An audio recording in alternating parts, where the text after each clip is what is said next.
I guess when I was in my or perhaps early teens, I started to think quite seriously of religious life. But of course, those were the years when World War II had just finished. No, it hadn't finished actually. I had five brothers.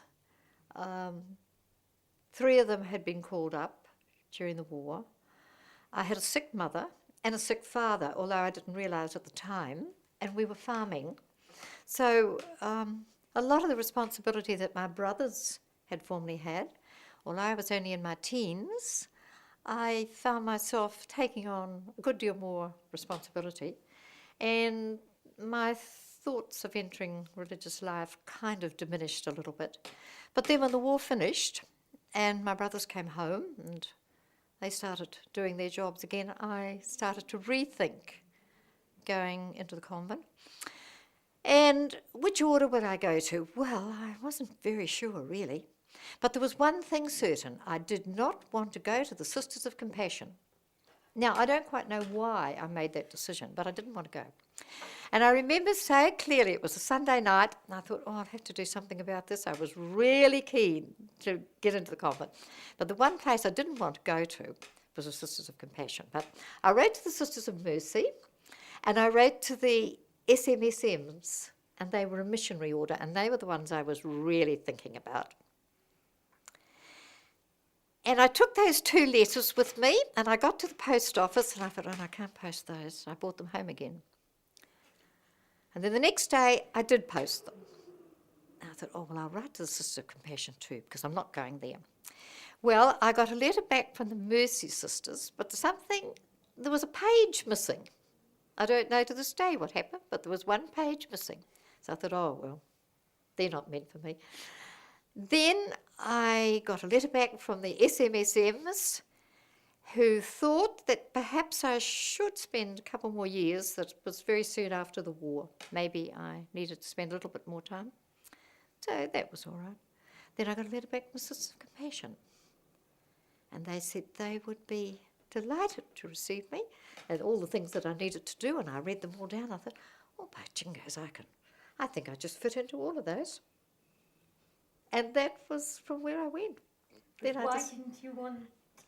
I'm not quite sure. I had heard quite a lot about them, and I'd heard that they were very strict and very hard. But by the time I had read a little bit more about them, I had decided, well, we'll give them a try anyway. My brothers gave me 4 weeks at the most. In fact, one of them said, well, get a return ticket, dear, and it'll save you going down to the railway station to get it when you need it. And I must admit, I had a feeling they could be right. But at the same time, I was thinking, well, oh no, I think I'll stick it a bit longer than that, even if I don't like it.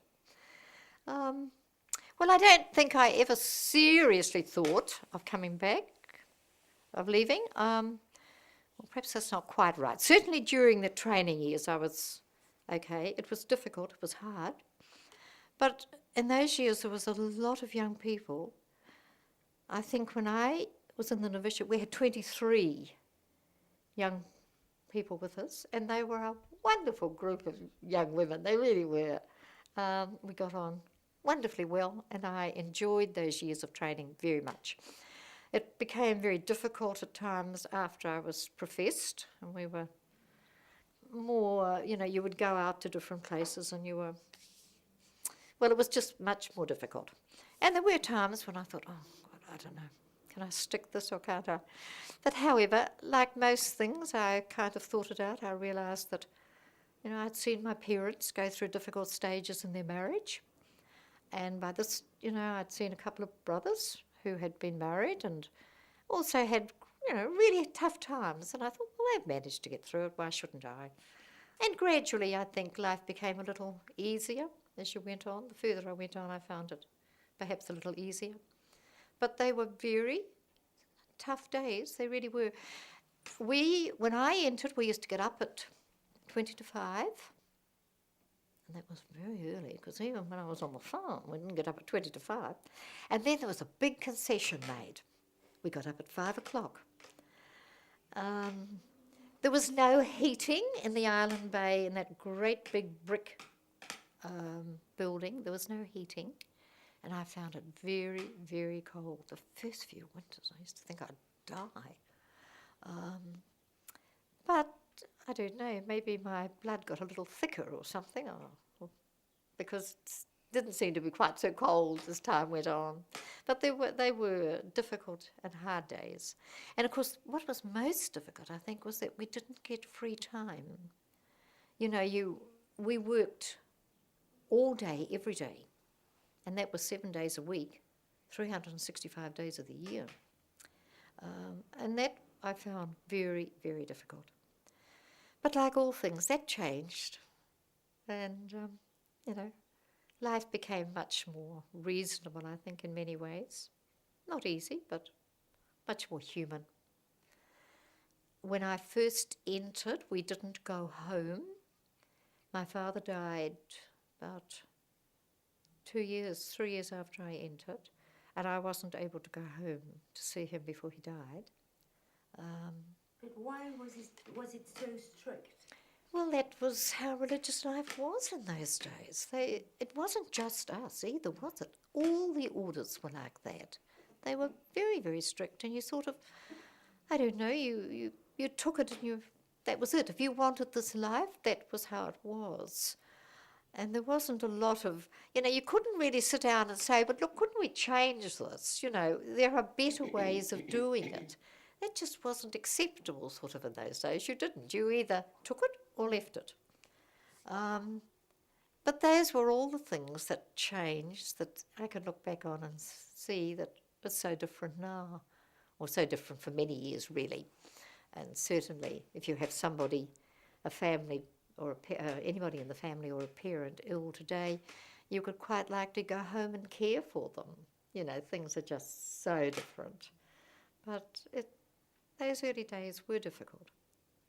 But they were difficult for most people. If you look back on your parents and what they coped with, life was very different out there to what it is today, isn't it? The only thing I knew about Suzanne Obeer before I entered was that my father had gone to St. Pat's College. He went to school in Wellington.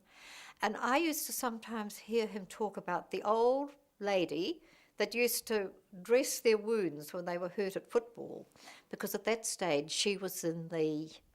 Buckle Street. Buckle Street, that's right. She would have been in Buckle Street. And she used to go to St. Pat's College when the senior boys would play. If they got hurt, this old lady used to come in. But even when I entered, it wasn't for quite some time that I thought, gosh, this woman that Dad used to talk about was the woman who actually founded the order I was in. But she didn't really have any influence on my entering. I simply liked what the Sisters of Compassion were doing. They cared for the poor, and in those days, the people were very poor, and they were out begging food for people that didn't have anything. And I was very attracted to the lifestyle that we lived. And it wasn't until much later on that Suzanne, as such, came into the picture for me. Yes, and by that time I had made my mind up that this is where I wanted to spend my life anyway, and it wouldn't have mattered who was there.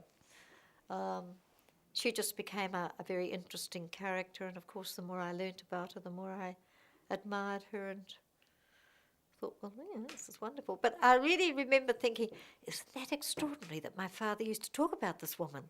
And I had no idea, neither would have he at this stage, that I was going to enter the order that she had founded. But that was my introduction to Suzanne. And he mentioned it more than once, that this old lady that used to come over, they lived in this little old house just beside St. Pat's College. And he remembered them coming over. Yeah, she dressing. was resetting bones and doing all sorts of... Yes, she could have been, yes, but he used to say, we'd get knocked around at football, and this old lady would come over and bandage us up. But as I say, it wasn't until many years later that I connected the two, that was her. Yeah. Somehow or other, her thinking of a way back there has kind of laid dormant for a long time. And now it's really coming to the fore again, as indeed is Suzanne. You know, she was such a well-known figure in those early days. I mean, Wellington is synonymous with Suzanne Aubert almost. Now, there were years when, yes, that was still there, but somehow or other, the big institution somehow or other overrode her, and you didn't hear very much about her. You heard a lot about the work that the sisters did. Those institutions are going, and somehow Suzanne and her spirit and her forward thinking is coming back into the fore. And it's interesting because so too is the thinking of Pompallier. And they've sort of come together somehow at a time when it seems to be just the right time.